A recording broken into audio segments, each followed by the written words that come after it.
Nagpapatutsadahan pa rin sina Vice President Sara Duterte at Senadora Risa Hontiveros.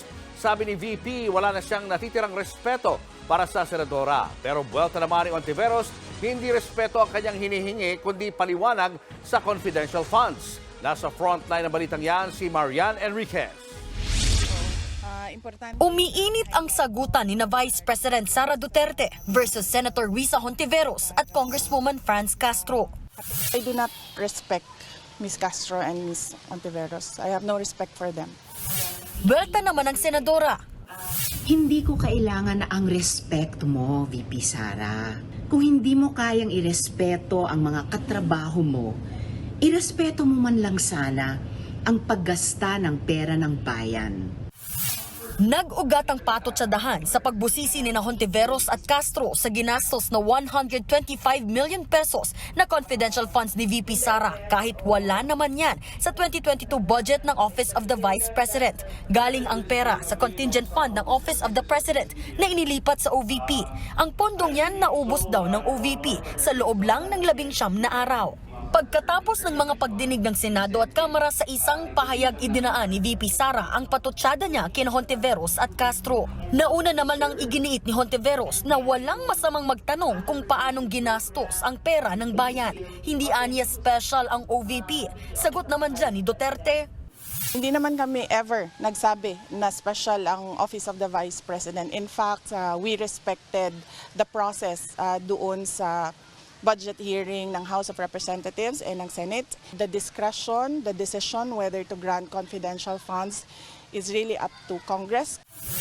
Giit ni Hontiveros, ipaliwanag na lang ng bise kung para saan ang hinihingi niyang milyon-milyong pisong confidential funds. Higit isang linggo na, simula nang nag-hearing tungkol sa confidential funds. Pero mas marami ka pang patutsada kaysa sa paliwanag.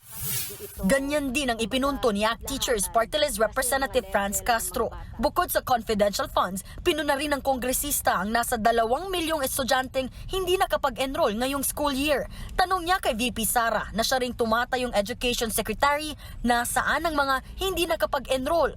Sagot ng bise, Pahanap niya sa akin ang mga bata na para bang kinuha ko yung mga bata na yan kasi kung saan-saan. Si Franz Castro, kinuha niya yung mga bata dyan sa Talaingod. Kasi ililipat niya doon sa Manila para mag-rally. Siya yung may kidnapping. Siya yung may human trafficking. pinabulaanan naman niya ni Castro.